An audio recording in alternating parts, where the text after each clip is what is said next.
여러분 행복하십니까?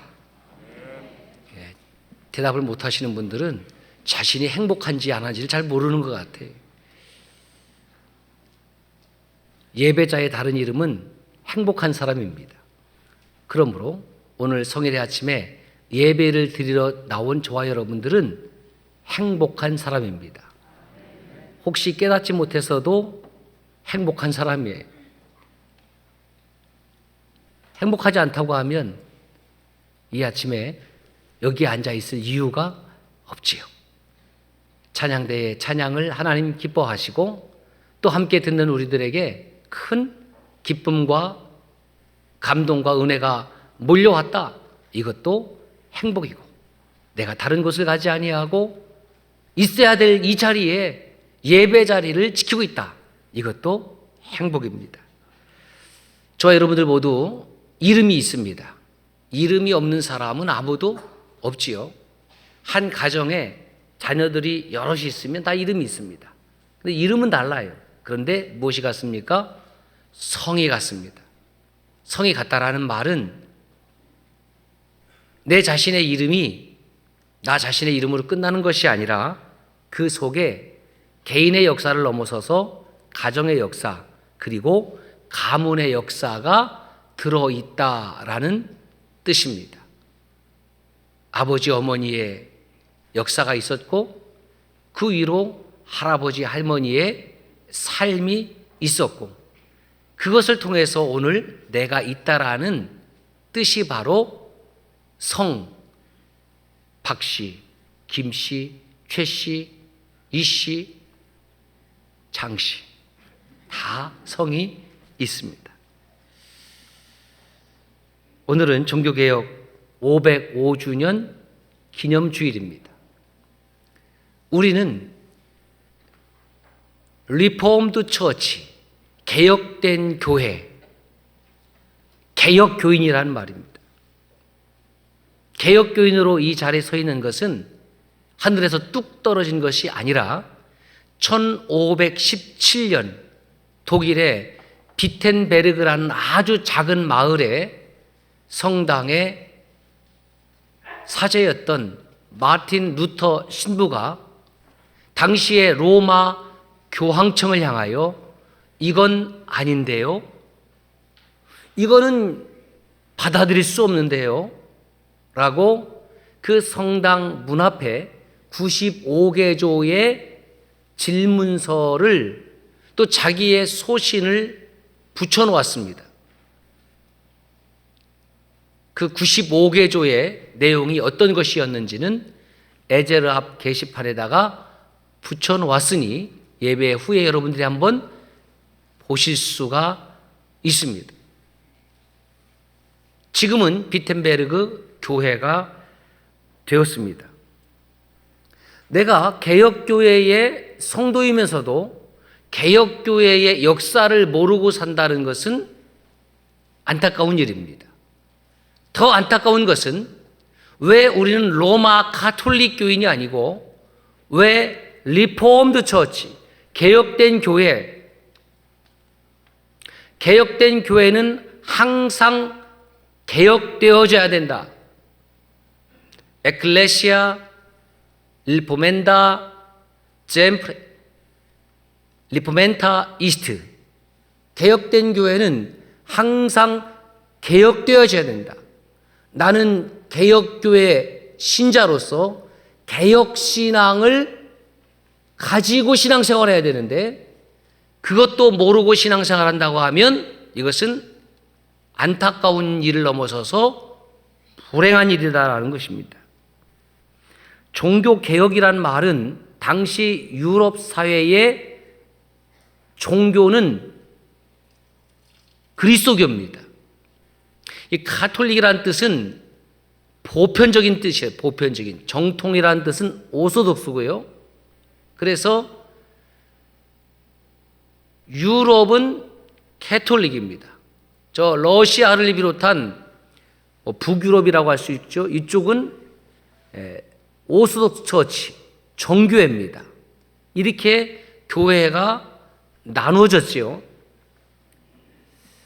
그런데 왜 개혁을 들고 나왔습니까? 개혁이란 말 앞에는 보이지 아니하는 부패, 타락, 변질, 이것이 있었다라는 전제가 있는 거지요. 부패하지 않았는데, 타락하지 않았는데, 변하지 않았는데 개혁한다고 하면 누가 동의를 하겠습니까? 그래서 개혁은 그 앞에 무엇인가 분명히 변질되었기 때문에, 정치 개혁을 한다? 그러면 정치가 실종이 되었든지 변질이 되었든지 국민들에게 유익을 주는 정치를 못하기 때문에 개혁이라는 말을 쓰는 겁니다.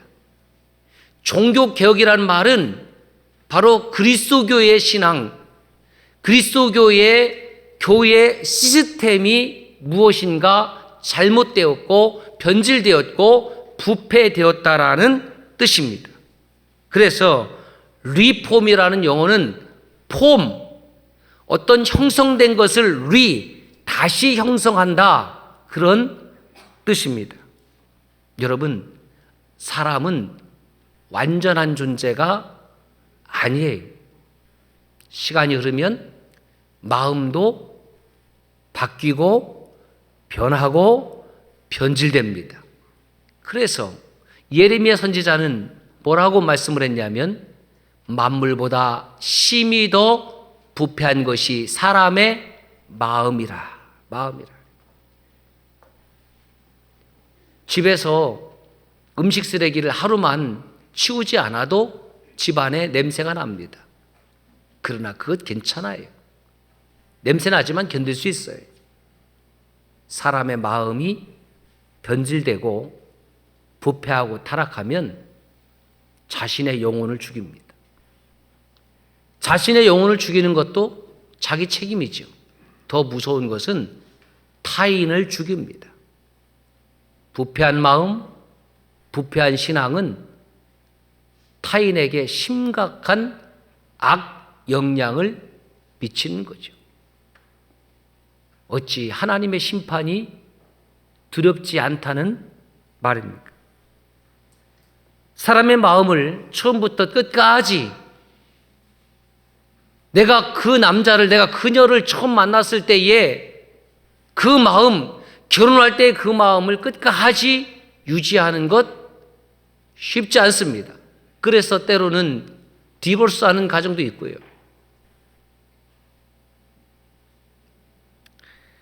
때로는 그 마음은 없지만 그냥저냥 사는 가정도 실제로 있고요. 황혼에 접어들어서 도무지 못 견디니까 황혼 이혼하는 가정도 있습니다. 왜 그렇습니까?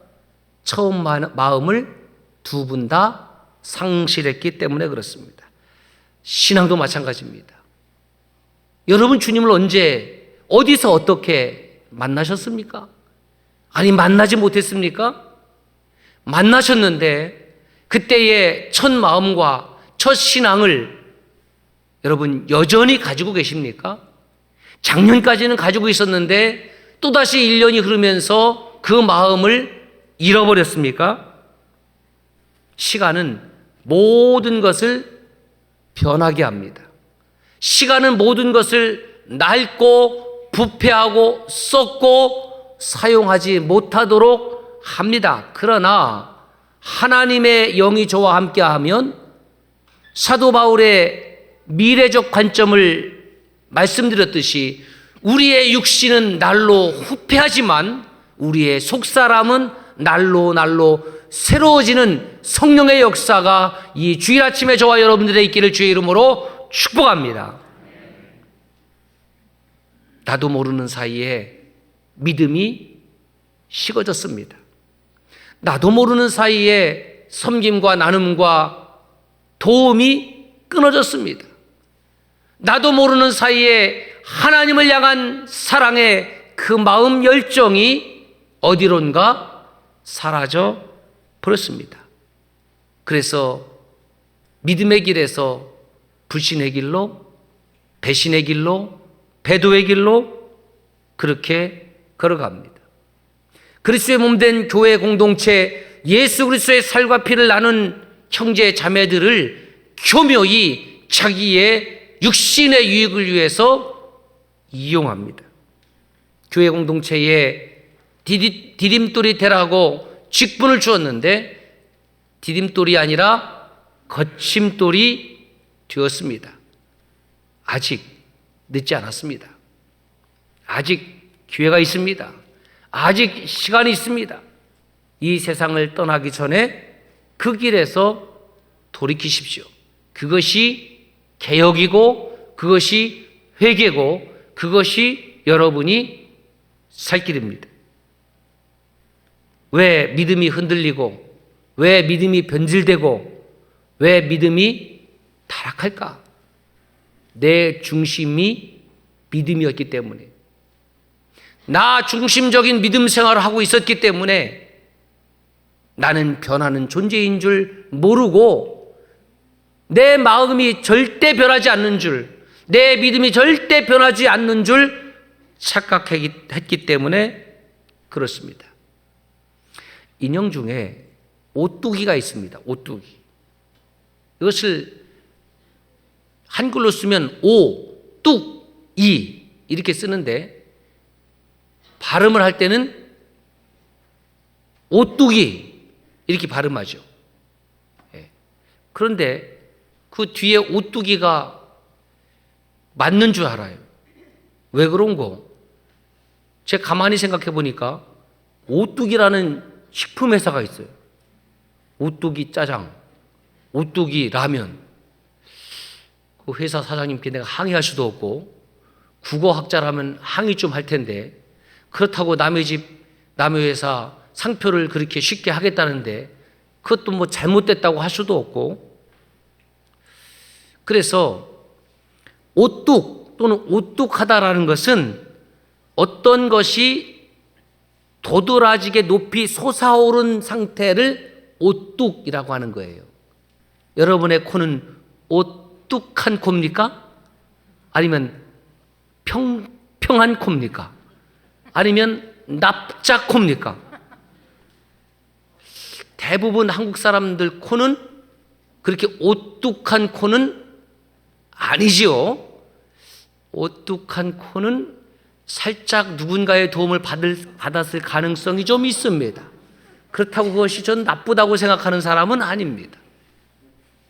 저도 그렇게 오뚝한 코는 아니지만 그렇다고 평평하거나 납작한 코도 아니에요. 어렸을 때 사진을 민망해서 공개하지 못할 뿐이지 공개를 한다면 여러분들이 박장대소할 코입니다. 어머니께서 코를 어루만져 주셨어요. 오뚝해져라, 오뚝해져라. 그래서 오늘 이 정도의 코를 가지고 있습니다. 그 어머니를 사랑하고 존경합니다. 여러분, 오뚝한 코 누구나 원하는 것입니다. 우뚝 서기를 원하는 거예요. 만져주시고 축복해 주세요. 신체가 어떤 이에 칼을 빌리지 않더라도 숨 쉬고 살아가는데 지장이 없습니다. 오뚝이라는 인형이 있습니다. 한 대 툭 쳤습니다. 그러면 저절로 다시 일어납니다. 이 오뚝이 인형이에요. 왜 그렇습니까? 그 중심에 무거운 추가 밑으로 들어가 있기 때문에 오뚜기는 쓰러져도 다시 일어납니다. 코로나19 이후에 한국 교회가 많이 쓰러진 것은, 많이 문을 닫은 것은 익히 여러분들이 잘 알고 있습니다. 왜 그럴까? 여러 가지 이유가 있겠지만 저는 이 오뚜기 신앙이 없기 때문에, 다시 말씀드리면 그리스도의 몸된 교회 공동체의 중심이 무엇인가? 지식인가? 권력인가? 돈인가? 명예인가? 아니요. 하나님의 말씀이 중심이 되지 아니하는 교회 공동체는 시험과 환란이 오면 여지없이 쓰러지는 겁니다. 문을 닫을 수도 있습니다. 아, 그렇구나. 한국 교회가 그렇게 말씀 많이 외쳤지만 그 말씀은 편식이었고 편식하면 건강하지 못하듯이 한국 교회가 말씀의 편식이 심하다 보니 하나님의 말씀을 가려서 먹게 되었고 결국 허약한 체질이 되어서 조그만 어려움이 닥치니까 그렇게 우수수 수만 교회가 무너져 내리는구나. 여러분, 그렇습니다. 겉으로 보여지는 것은 안타까울 수 있지만 주님께서 주인 되지 않는 교회는 문이 닫혀져야 합니다.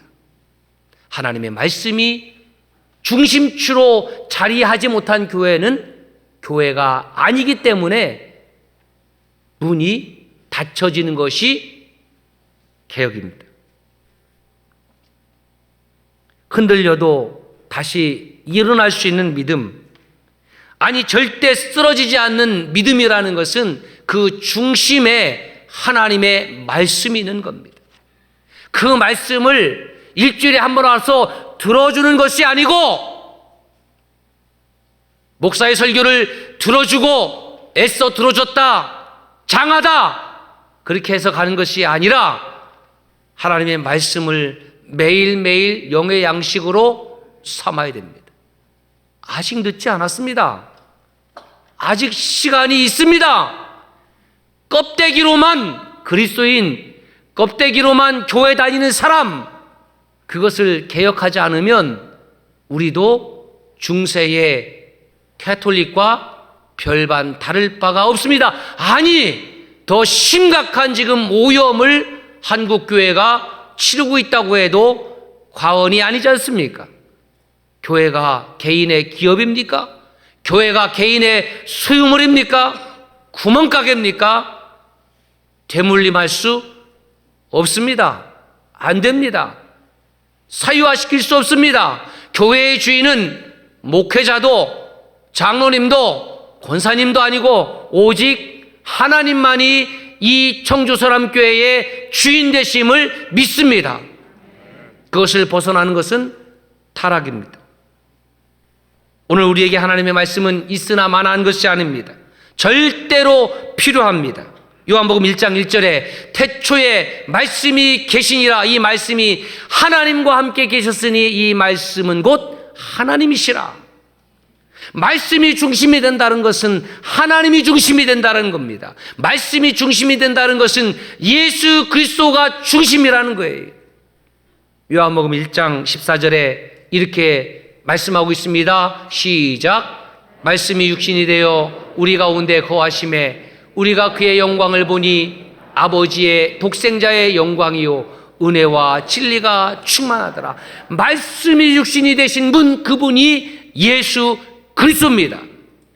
예수 그리스도가 저와 여러분 안에 있으면 은혜가 충만하고, 예수 그리스도가 내 안에 있으면 진리가 충만하고, 예수 그리스도가 내 안에 있으면 하나님의 영광으로 충만한 거예요. 그래서 어찌 기쁘지 않을 수가 있어요. 어찌 감사하지 않을 수가 있습니다.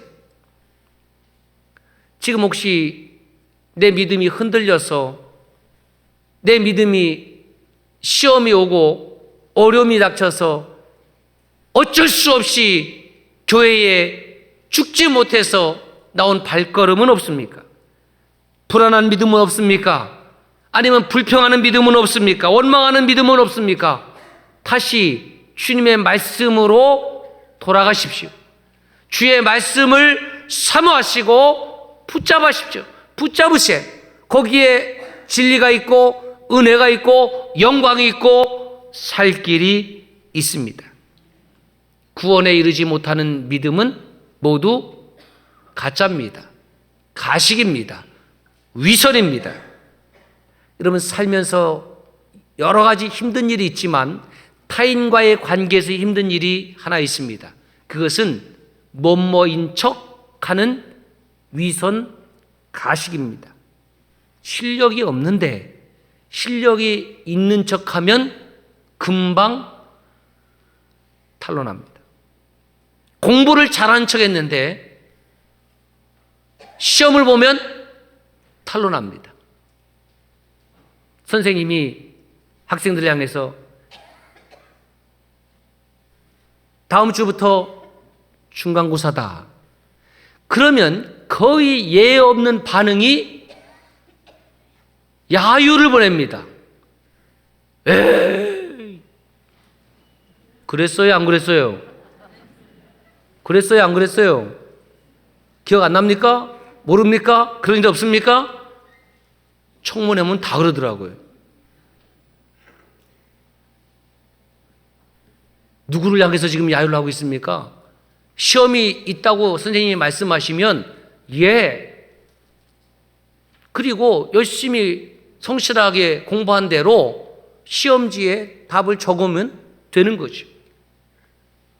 그런데 진짜인지 가짜인지 실력이 있는지 없는지를 측정해 보겠다고 하니까 시험을 치른다는 선생님을 향하여, 문제를 내는 선생님을 향하여, 감독하는 선생님을 향하여 야유를 보낸다고 하면, 더 나가서 비아냥거린다고 하면 그것은 학생의 본분을 벗어나는 행위입니다.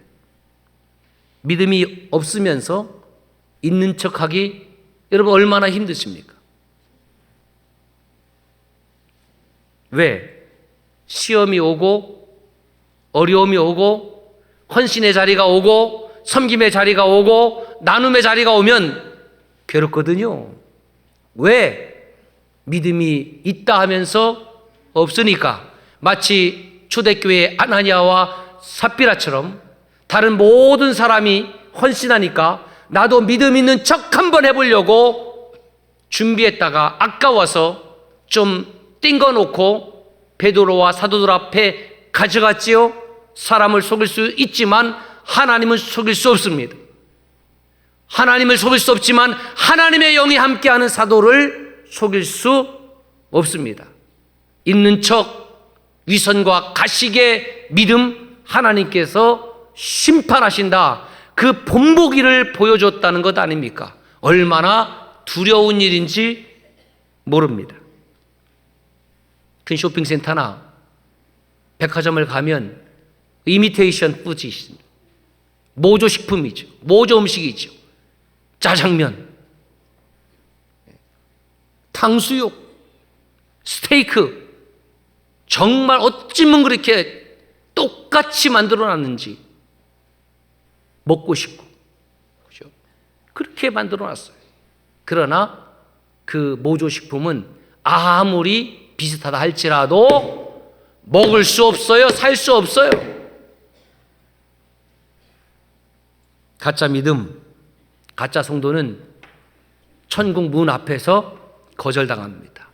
당신 들어갈 수 없습니다. 여러분, 하나님은 말씀으로 세상을 창조하셨습니다. 그리고 말씀이신 하나님께서 이 땅에 육신을 입고 오셨습니다. 그분이 예수 그리스도입니다.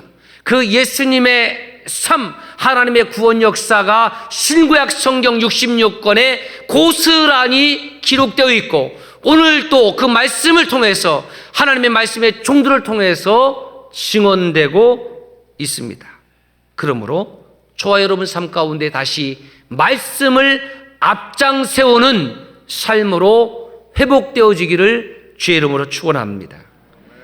지난 한 주간 우리는 5인 5색의 말씀 잔치를 경험했습니다. 5분의 목사님을 통해서 주시는 하나님의 말씀을 받고 기뻤고 행복했습니다. 저도 말씀을 대언하는 목회자 중에 한 사람이지만 그 목사님을 통해서 말씀을 받으면서 이런 생각을 했습니다. 와, 이야, 정말 말씀이 좋다. 그리고 그 목사님들이 너무 좋았어요. 저보다 잘생긴 것은 아니지만 조금입니다. 정말 목사님들이 멋있었어요. 그리고 그 목사님을 사용하시는 하나님이 너무 좋았습니다. 저는 하나님이 좋습니다. 여러분 어떻습니까? 우리는 모두 하나님이 좋습니다. 할렐루야. 하나님이 좋으니까 그런 찬양 있잖아요. 예수님이 좋은 걸 어떡합니까? 어떡하긴 어떻게 예배해야지. 어떡하긴 어떻게 찬양해야지. 감사해야지. 영광 돌려야지. 좋으니까 결혼했잖아요. 좋아서 주님과 결혼하고, 좋아서 주님께 찬양하고, 좋아서 주님의 영광을 위하여 사는 것 아니겠습니까? 이제 오인오색이 끝났습니다. 그리고 이제는 6인 6색의 시간입니다. 6인 6색의 강사는 바로 저와 여러분들입니다. 우리 삶 가운데에 6색의 모습으로, 복음의 모습으로, 믿음의 모습으로 드러나기를 바랍니다. 그 자리는 은혜의 자리가 되어야 되고, 들음의 자리가 되어야 되고, 순종의 자리가 되어야 되고, 헌신의 자리가 되어야 되고, 찬송의 자리가 되어야 되고, 기도의 자리가 되어야 됩니다. 그래서 내일부터 또 새벽 행진 시즌 8을 25일 동안 시작합니다. 목놓아 말씀드려도 목사님이나 하슈, 올 사람이나 오슈, 그렇게 생각하는 것이 이미 하나님의 심판을 받고 있다는 것을 기억하십시오. 기도할 수 있을 때 기도합시다. 지난주에 대전에 한빛교회 가서 말씀을 전했습니다. 그 교회 3분의 1이 새벽기도 성도들입니다. 1000명이 새벽기도 나온다는 거예요. 우리 교회는 참 안 놀래요. 정말 뜨겁게, 여러분, 저와 여러분만 예배하는 거 아니에요. 여러분들만 찬양대 쓰는 거 아니에요. 튕기지 마세요. 오늘날 얼마나 많은 성도들이 하나님을 열심히 찬양하고 예배하고 기도하고 사모하는지, 다른 사람 잘 사는 것, 좋은 차 타는 것, 좋은 집 사는 것, 좋은 지위와 명예 가진 것, 좋은 권력 가진 것, 그거 부러워합니까? 부러워할 수 있어요. 근데 정말 부러워할 것은 나보다 더 열심히 하나님을 사랑하는 그 사람을 부러워하고, 내가 쥐지 말아야지. 찬양대가 전국 최고의 찬양대가 되기를 주의 이름으로 축복합니다. 쉘라 오케스트라가 적어도 우리 청주 지역에서는 1등 되기를 주의 축복합니다. 배가 되었으면 좋겠어요. 배가 되었으면 좋겠어요. 셀라 오케스트라 대답 안 해서 취소할까를 심각하게 한번 고민해봐요. 저는 근본적으로 음악을 사랑하는 것이 아니라 음악하는 여인을 사랑합니다. 뭔 말인지 모르는 분들은 제 아내가 누군지를 아시면 돼요. 개혁이 무엇입니까? Reform is resistance. 개혁은 저항하는 것입니다. 비성경적인 삶, 불의한 삶, 교만한 삶, 불순종의 삶, 게으른 삶, 그 삶에 저항하는 것입니다. 내 안에 있는 또는 내 밖에 있는 우상에게 저항하는 것, 그것이 개혁의 본질입니다. 우상이 무엇입니까? 하나님보다 더 사랑하는 그 무엇, 그것이 우상입니다. 돈이 될 수도 있고, 세상의 명예가 될 수도 있고, 권력이 될 수도 있고, 성이 될 수도 있고, 그것이 우상입니다. 우상은 내 안에서 시작됩니다. 내 안에 우상이 있습니다. 하나님보다 더 사랑하는 그 무엇이 내 안에 있습니까? 그것에서 돌아서시고 그것에 저항하시길 바랍니다. 그것이 개혁 신앙입니다. 믿음을 빙자하여 어느덧 하나님보다 더 높아진 자리에 앉습니다. 믿음이란 명목으로 편법과 일탈들이 교회 안에 있습니다. 바로 그것에 저항하고 그것에서 돌아서는 것이 개혁입니다. 욕심과 야망으로 포장된 세속주의적 가치관에 하나님의 가치관으로, 말씀의 가치관으로 맞서는 것이 개혁입니다. 그 저항의 반대편에는 타협이 있습니다. 저항은 아닌 것은 죽어도 아니라고 말하는 것, 불의한 것은 죽어도 타협하지 않는 것, 그것이 저항이고 개혁입니다. 내일부터 새벽기도 말씀을 드렸습니다. 새벽인지 말씀을 드렸습니다. 어떤 분이 그래요. 장 목사 살살해. 제가 아무 대답을 안 했습니다. 예 하면 살살해야 되기 때문에. 저는 저에게 주어진 시간과 기회를 살살 살고 싶은 마음이 1%도 없습니다. 주어진 시간과 기회 속에서 최선을 다해서 하나님을 섬기고 최선을 다해서 성도들을 거룩한 충동으로 이끌어내는 것, 그것을 감당하기를 원합니다. 저는 그래야 된다고 생각합니다. 왜냐하면 저는 개혁교회의 목사이기 때문입니다. 그러므로 종교개혁의 핵심은 아드 폰테스, 폰테스라는 말은 본질이란 뜻이고 아드는 백이란 뜻이에요.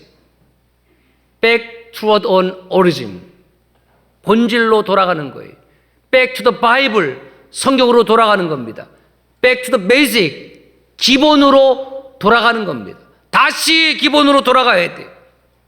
우리 모두 어떤 사람은 돌아가고 어떤 사람은 돌아가지 않는 것이 아니라, 적어도 청주 선암교회 교인이라고 하면 종교개혁 505주년을 기념하여 예배를 드린다고 하면, 오늘 주님의 거룩한 성만찬에 참여한다고 하면 우리 모두 다시 말씀으로 돌아가십시다. 다시 본질로 돌아갑시다. 다시 그리스도에게로 돌아갑시다. 그것이 하나님이 기뻐하시는, 하나님이 찾으시는 청주 선암교회가 되는 것입니다. 그래서 정리했습니다. 종교개혁이란 첫 번째, 나 자신을 붙잡아 하나님의 말씀 앞으로 데려가는 것. 두 번째, 종교개혁이란 나의 삶의 기준과 가치관이 성경적 기준과 가치관으로 바뀌는 것. 임마누엘 칸트라는 철학자가 혁명을 이렇게 정리를 했더라고요. 나의 삶의 기준과 가치관이 모두 바뀌는 것. 그게 혁명이다. 그래서 제가 그 글을 읽으면서 도대체 나의 삶의 기준과 가치관이 무엇으로 바뀔 수 있다는 말인가?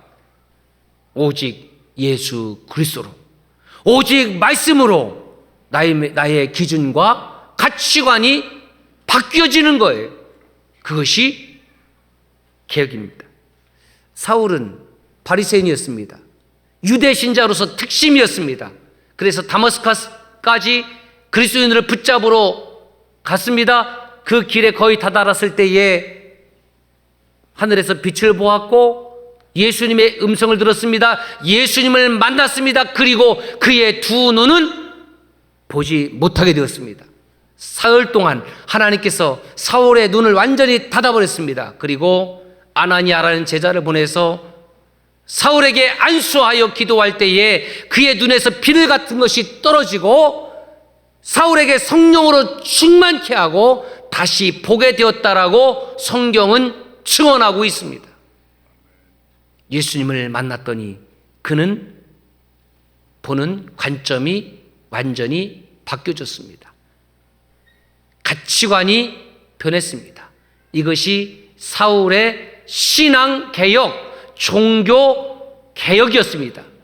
그래서 그 사울의 마음이, 그의 영이 개혁이 되니까 그의 마음속에 예수님의 마음이 품어지게 되고 그의 눈으로, 예수의 눈으로 삼고 예수의 눈으로 세상을 바라보니 그는 빚진 자로서 죽기까지 충성하는 복음 전도자가 된 것입니다.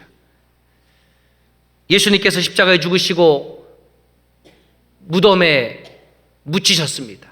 사흘째 되는 날 새벽에 막달라 마리아와 다른 마리아가 향품을 바르게 갔다가 무덤이 열린 것을 보았습니다. 천사를 만났습니다. 예수님은 여기 계시지 않고 살아나셨느니라. 그리고 그 예수는 너희보다 먼저 갈릴리로 가시나니 거기서 예수님을 너희가 만날 수 있을 것이다. 이것을 제자들에게 전해라. 이에 기쁘고 흥분되고 들뜬 마음으로 제자들을 향하여 다름질하다가 부활하신 주님을 만났습니다. 샬롬, 평안하냐? 여러분 얼마나 들었겠습니까? 무덤에 있어야 될 예수님이 살아나셨으니, 상상하지 못할 놀라운 기적을 경험했으니 경기날 일이죠. 두려워하지 말아라. 두려워하지 말아라. 가서 내 형제들에게 갈릴리로 가라 하라. 거기서 나를 보리라. 오늘 그렇게 10절에 말씀하고 있습니다. 예루살렘이 아닌 갈릴리에서 만나자. 예루살렘에서 갈릴리까지는 직선 거리가 약 130km입니다. 그러면 길이 직선이었을까요? 아니죠. 그렇다면 150km, 160km 늘어났을 거예요. 성인 남자의 걸음걸이로 4일 이상을 가야지 만날 수 있는 곳이 북쪽의 갈릴리였습니다. 왜 갈릴리일까요? 갈릴리는 주님께서 제자들을 처음 만났던 곳입니다. 갈릴리는 제자들을 만나서 제자로 부르신 곳이고, 제자들에게 사명을 주신 곳이고, 제자들과의 첫사랑이 시작된 곳이고, 제자들과의 복음의 전초기지로 삼은 것이 바로 갈릴리였습니다. 그 복음의 전초기지의 핵심 마을이 가버나훔입니다.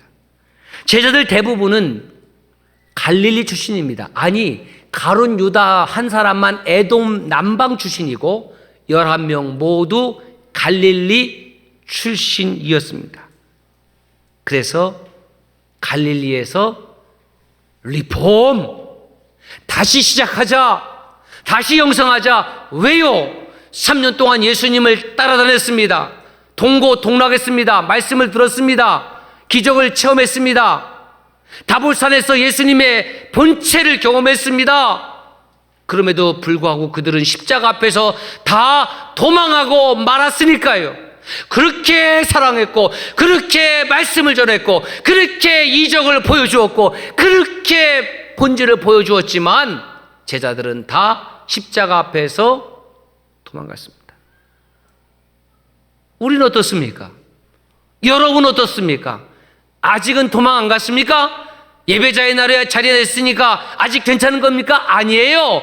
이 자리에 나와 있지만 그 마음은 도망간 사람이 없겠습니까? 체면 때문에, 위신 때문에 나와 계신 분 없습니까? 있다면 돌이키세요. 있다면 개혁하세요. 왜냐하면 아직 시간과 기회가 있으니까요. 헌신의 자리, 순종의 자리, 나눔의 자리, 기도의 자리 버렸다면 제자들과 다를 바가 무엇이 있습니까? 처음 신앙생활 하는 분들은 만나면은 너무너무 눈이 초롱초롱합니다. 저를 보면 반가워해요. 신앙생활 오래 한 분은 안 반가워한다는 말은 아닙니다. 처음 신앙생활 한 사람은 100% 좋아합니다. 좀 한 사람 중에는 좀 있기도 하고 좀 없기도 해요.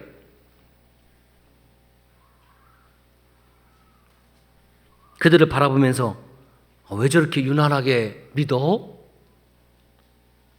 너도 좀 다녀봐라. 나도 처음에는 그랬어.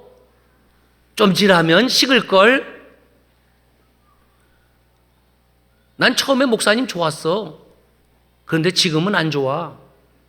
회개하세요. 예수님을 따라 나선 지 3년쯤, 아니 30년, 40년 되셨습니까? 그러면 그 자리가 여전히 헌신의 자리로, 감사의 자리로, 말씀의 자리로, 기도의 자리로, 찬양의 자리로 유지하고 계십니까? 그러면 제자의 길을 걷는 것이고, 그렇지 않다고 하면 여러분도 변질된 채로 살아가는 겁니다. 내 마음은 호수라는 표현이 있고요, 내 마음에 호수라는 표현이 있습니다. 말씀의 제목을 내 마음은 호수라고 하지 않았습니다.